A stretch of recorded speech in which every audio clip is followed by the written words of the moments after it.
जोंनि सोमावसारनाय जोंनि आन्दोलना खेबनैल' जादों आरो जाबावगोन आन्दोलनखौ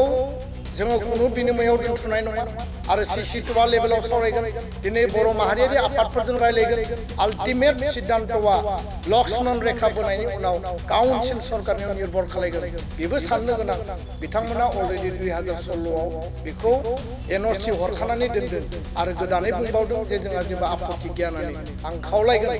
काउन्सिलखौ जायफोरा नेतृत्व होदों दैदेनदों जाय काउन्सिलनि मुरब्बि बिथांमोनाबो रिथिंकिं खालामनांगौ बिथांमोनाबो बे खोथाखौ सानफिननांगौ जायफोरा दिनै बुंदों जायफोरा बैसोगोरा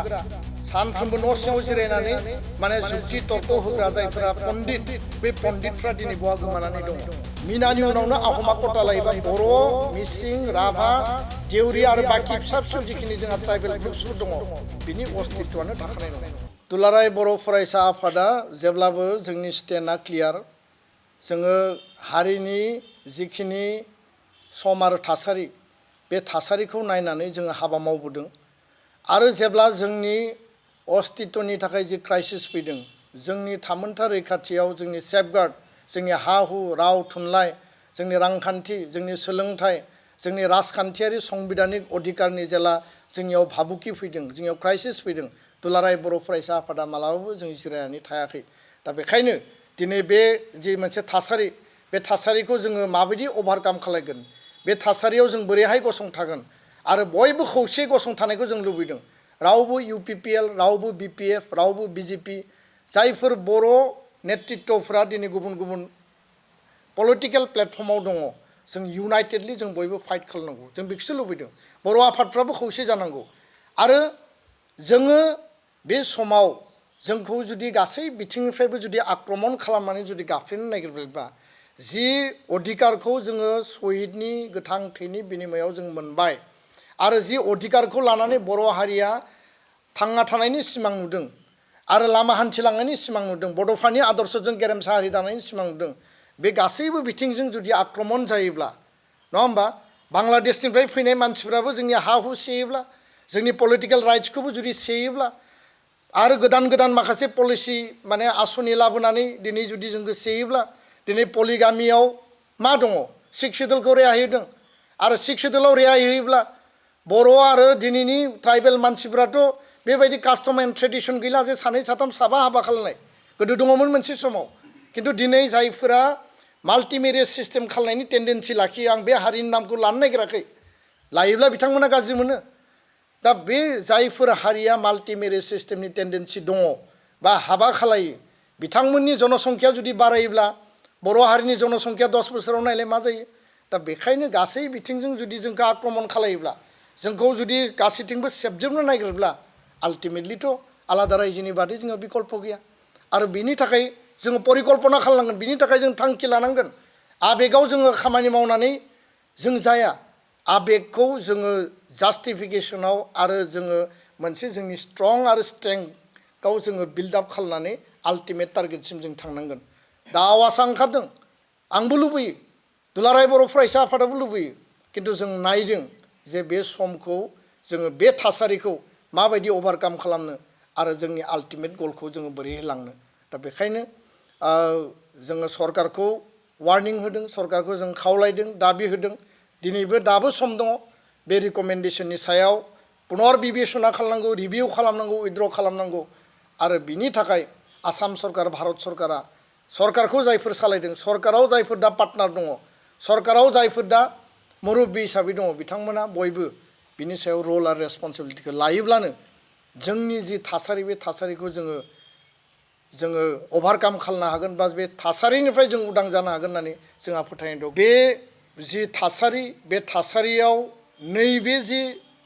माने सिडुलिंनि जि मेटार नेसनेल लेभेलाव जोंहा एफेक्ट जागोन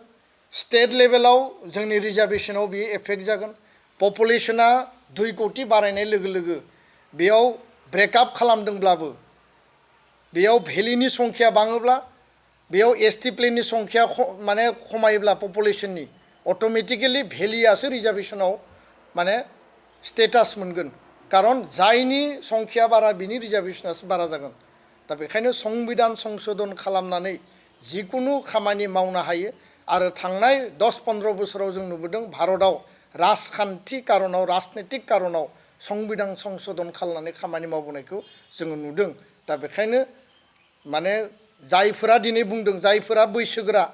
सानफ्रोमबो न' सिङाव जिरायनानै माने जुक्ति तर्क होग्रा जायफोरा पण्डित बे पण्डितफ्रा दिनै बहा गोमानानै दङ दुलाराय बर' फरायसा आफादा नैबे समखौ जोङो नायबिजिरगोन बयजोंबो रायलायगोन कनसाल्टेसन खालामगोन गामि गामि इन्टेलेक्चुवेल मिट लिंगोन गामि गामि रायजो राजाजों जों रायलायगोन आरो जोङो गोनां जायोब्ला जोंनि आल्टिमेट थांखि जे आल्टिमेट थांखिसिम आलादा रायजोसिम जोङो थांनो थाखाय बाध्य जागोन नाथाय बे समाव जोंनि बे नैबे थासारिखौ लानानै सावरायनांगौ बुजिनांगौ रायजोफोरनो बुजाय होनांगौ रायजोफोरा जोंनो रायजो राजाया इन्टेलेक्चुवेला जोंनो मतामत होनांगौनि बे सम आरो बे मबिलाइजेसननि एवारनेसनि थासारिखौ जोङो खालामनायनि उनावसो नैबे परिकल्पनाजों मोनद' हारिनो एसटि होनायनि परिकल्पनाजों जोंनि अस्तित्वखौ मा खालामनो नागिरदों बबे लामाजों लांनो नागिरदों बेखौ गासैबो बिथिंजों नायबिजिरनायनि उनावसो आल्टिमेट जोंनि सिद्धान्तआ जागोन गोजोन्थों आरो दिनै मिनानि उनावनो आहमा कटा लायोबा बर' मिसिं राभा देउरि आरो बाखि फिसा फिसौ जिखिनि जोंहा ट्राइबेल ग्रुप्सफोर दङ बिनि अस्तित्वआनो थाखानाय नङा नर्थ इस्टआवबो हेम्पार गोलैगोन अल इन्डिया लेभेलावबो बेयो हेम्पार गोलैगोन आरो नेसनेल लेभेलनि कटाया मिना आरो आहमनियावनो गासिबो माने 7.5%आ बेयाव कब्जा जाहैगोन आसामनि बेलायाव भेलि खालामनो हानाय किन्तु अल इन्डिया लेभेलाव जोङो सेस जागोन आरो दिनै बे खोथाखौनो साननानै जोङो लार्जार इन्टारेस्टआव जोंनि प्रटेक्शन प्रटेस्टआ जेब्लाबो थागोन आरो जोंनि अस्तित्व जोंनि बिथा जोंनि मोनखानाय अस्तित्वखौ रैखा खालामनांगौनि दिनै कुइसन फैबाय आरो बेखायनो मोनसे लक्ष्मण रेखा जोङो बोनो थाखाय जों खावलायनाय जादों आरो बिथाङा बे कमिटमेन्टखौ लाखिना लाखिया जोङो नुगोन किन्तु जोंनि सोमावसारनाय जोंनि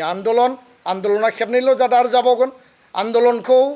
जोङो कुनु बिनिमयाव दोनथ'नाय नङा आरो सिसिटुवा लेभेलाव सावरायगोन दिनै बर' माहारियारि आफादफोरजों रायलायगोन आल्टिमेट सिद्धान्तआ लक्ष्मण रेखा बोनायनि उनाव काउन्सिल सरकारनियाव निर्भर खालायगोन आरो बेबो साननो गोनां बिथांमोना अलरेडि 2016आव बेखौ एनअसि हरखानानै दोनदों आरो गोदानै बुंबावदों जे जोंहा जेबो आपत्ति गैया होननानै आं खावलायगोन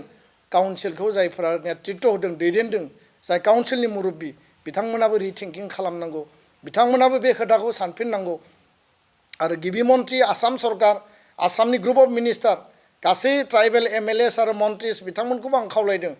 बे जि रिकमेन्डेसन बेखौ उइथड्र खालामनाय बेखौ रिभिउ खालामनाय बेखौ गोदानै माने नायफिननायनि थाखाय डिसिसना फैनांगौ दिनैनि एसेम्ब्लियाव दिनैनि बिधान सभायाव बिनि थाखाय स्ट्रं अपोज खालामनांगौ आं बेखिनिखौनो खावलायबाय बाखि बाथ्राखौ जोङो दिनै